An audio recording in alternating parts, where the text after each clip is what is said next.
So we just appreciate you coming. One other thing I noticed tonight, maybe you don't, I'm sure you have, you know, we see a lot of the older people here just like me, but you see children running around here, young people.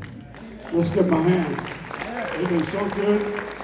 And if we don't have that kind of a crowd down the road, gospel music would die. So thank you for bringing the children, bring them anytime. Well, tonight I have the opportunity to introduce to you one of the inductees for 2020. And I think I know him pretty well because he traveled with me for 25 or 30, almost 25 years.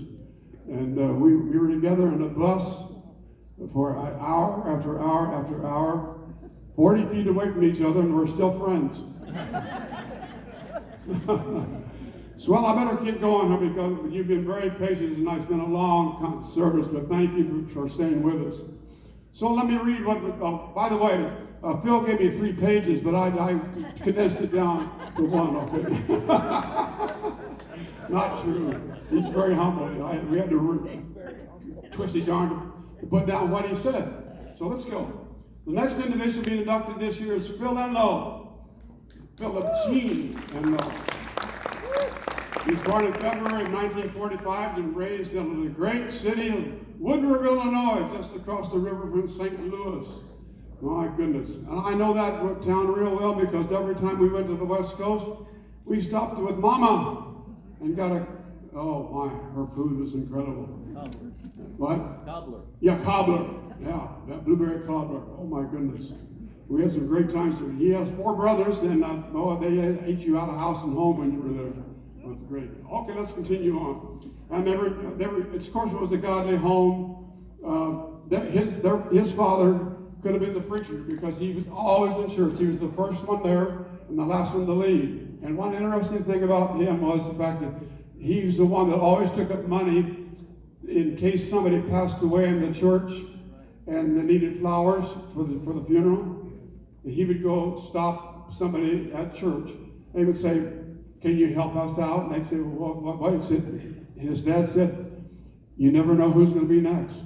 And the last time he did that, the next Sunday, he was the one that passed. And I'll never forget that.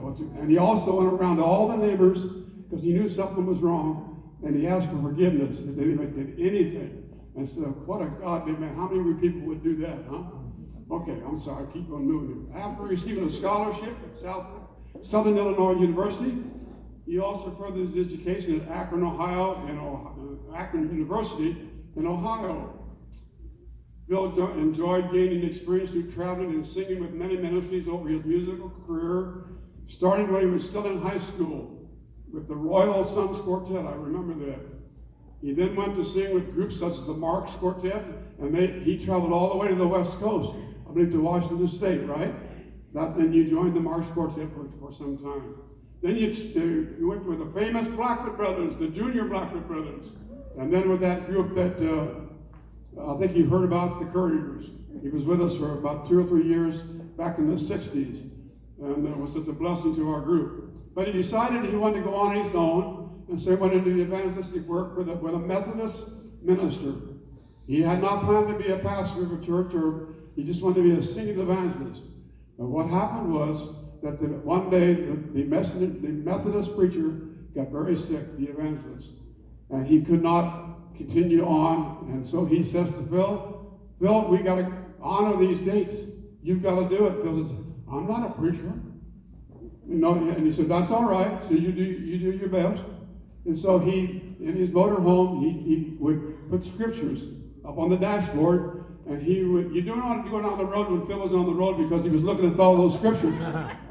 And he became a real man of God, and he was a blessing to us with his sermons that he produced. It was wonderful. Okay, he traveled the United States, of course, with us and the other groups, 48 nations around the world. In 1980, Phil rejoined the Couriers and stayed with us till we all retired in 2000.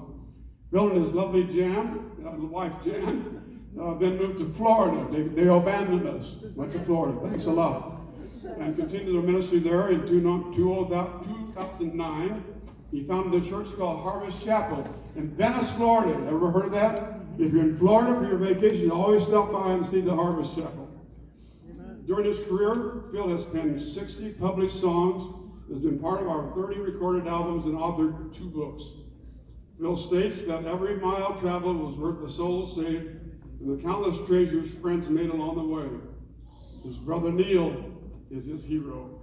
So, we welcome Philip Gene Enloe into the 2020 Pennsylvania Southern Gospel Music Hall of Fame. Let's go.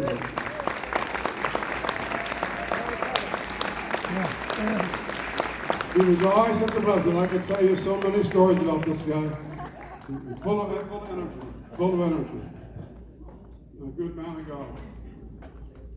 And they came Pacific River all the way from Florida just to be here. Now, that says a lot.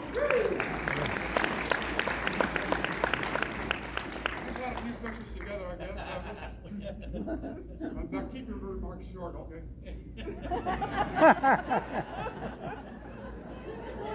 Oh, there's my son-in-law. Give my son-in-law. Yay, there's he helped us put this all together. Give him a hand.